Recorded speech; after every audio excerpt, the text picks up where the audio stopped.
México aprueba histórica reforma judicial en medio del caos y la resistencia de la ultraderecha. Estados Unidos buscaba intimidar al gobierno del presidente Andrés Manuel López Obrador.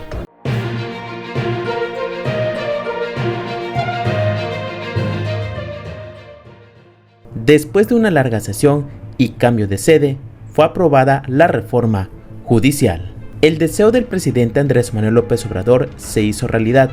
El Pleno del Senado aprobó la reforma al Poder Judicial en los primeros minutos del 11 de septiembre, luego de varias horas de debate y un cambio de sede ante la irrupción de manifestantes.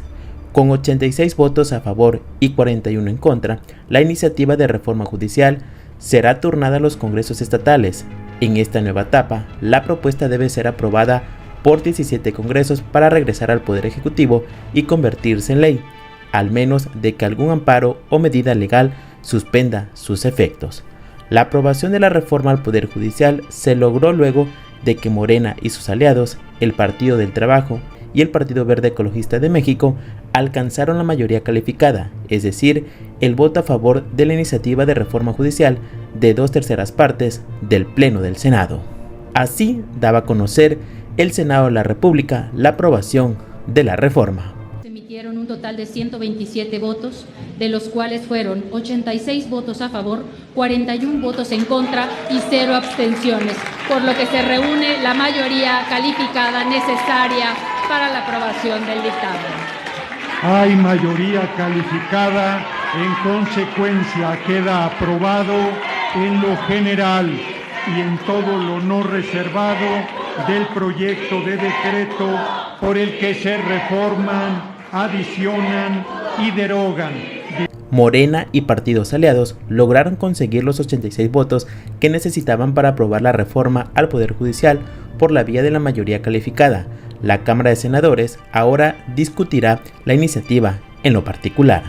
El presidente de la mesa directiva del Senado, Gerardo Fernández Noroña, detalló el camino que seguirá la reforma al Poder Judicial antes de convertirse en ley, después de ser discutida y aprobada en la Cámara de Diputados. La propuesta de reforma al Poder Judicial llegó al Senado, donde se discutió y fue aprobada. El siguiente paso es que cada uno de los congresos estatales analicen, discutan y voten a favor o en contra de la iniciativa de reforma judicial. Para que esta propuesta avance y sea oficial, 17 de los 32 congresos estatales deben votar a favor de la misma. Esta reforma se trata de una de las iniciativas que el presidente Andrés Manuel López Obrador envió al Congreso de la Unión desde el pasado 5 de febrero. Los puntos principales de la propuesta establecen que los jueces federales y ministros de la Suprema Corte de la Nación deben ser elegidos por voto popular. Además, avala la reducción de 11 a 9 el número de ministros de la Suprema Corte y que el periodo de su encargo se reduzca de 15 a 12 años. Otro de los puntos establecidos en la reforma al Poder Judicial implica la celebración de 2 elecciones para renovar los cargos dentro de ese poder del Estado. La primera de ellas sería extraordinaria y se realizaría en junio próximo, mientras que la segunda elección se llevaría a cabo en el 2027.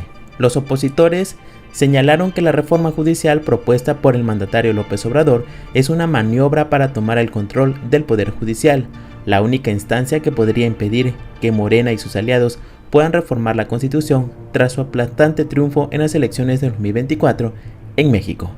La ultraderecha buscaba impedir la aprobación de dicha reforma.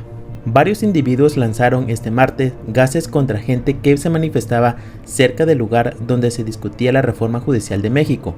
El Poder Judicial va a caer, coreaba un grupo de manifestantes, mientras uno de ellos aventaba un gas de color verde. No violencia, gritaban otras personas cerca de una nube de humo, mientras algunas pedían ayuda a la policía. Decenas de personas irrumpieron en la sede de la Cámara Alta al grito de traidores mientras se debatía allí la reforma, en referencia a los senadores que la apoyan. Por ello, el presidente del Parlamento, Gerardo Fernández Noroña, decretó un receso indefinido de la sesión para resguardar la seguridad de los legisladores. Asimismo, se registraron enfrentamientos entre manifestantes y las fuerzas del orden en las inmediaciones de la casona de Jicotelcan, la sede alterna del Senado mexicano, a donde fue trasladada la discusión de la reforma al Poder Judicial. Los Estados Unidos buscaba meter miedo al gobierno de López Obrador. El diario de Estados Unidos, The Wall Street Journal, advirtió que empresas de ese país han retrasado sus planes para invertir unos 35,000 millones de dólares en México por la preocupación y el análisis de cómo afectaría a sus negocios la aprobación de la reforma al Poder Judicial. De acuerdo con el diario más grande por circulación del vecino país del norte, los inversionistas extranjeros temen que la reforma impulsada por el presidente Andrés Manuel López Obrador provoque que los jueces se vuelvan dependientes de los electores o de consideraciones políticas en lugar de depender solo de lo que dice la ley. Representantes y asesores de las compañías calculan que las firmas extranjeras están reteniendo unos 35,000 millones de dólares en proyectos de inversión en sectores que van desde la tecnología de la información y la fabricación de automóviles hasta los gasoductos y la infraestructura industrial por la incertidumbre relacionada con la reforma y las elecciones estadounidenses. Dicha cifra, agregaron, casi equivale a lo que México, mayor socio comercial de Washington, atrae en inversiones extranjeras directa en un año promedio. Recientemente, la mayor parte de esa inversión ha sido de empresas que reinventan sus ganancias, indicaron.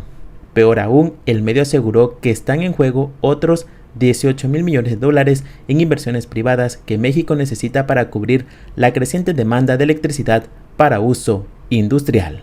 La publicación alertó también que con la reforma judicial se corre el riesgo de socavar las negociaciones para revisar el TEMEC en 2026, según Global Companies in México, un grupo de altos ejecutivos de unas 60 empresas que operan en México, entre los que incluyen gigantes de Estados Unidos como NTT, FedEx, PepsiCo, Visa, MetLife, entre otros. China, hace un par de días, daba su respaldo a México. El Ministerio de Exteriores de China llamó a Estados Unidos a abandonar sus políticas de intervencionismo en América Latina, en respuesta a una pregunta relacionada con la polémica entre el presidente Andrés Manuel López Obrador y el embajador estadounidense Ken Salazar, quien cuestionó la reforma judicial que impulsa el gobierno mexicano. Instamos a Estados Unidos a descartar la desafada doctrina Monroe y el intervencionismo lo antes posible, dijo el vocero Lin Jian en una conferencia de prensa en la que fue cuestionado sobre diversas controversias recientes entre Washington y países latinoamericanos. Gracias por ver este video, no olviden suscribirse, compartir y comentar.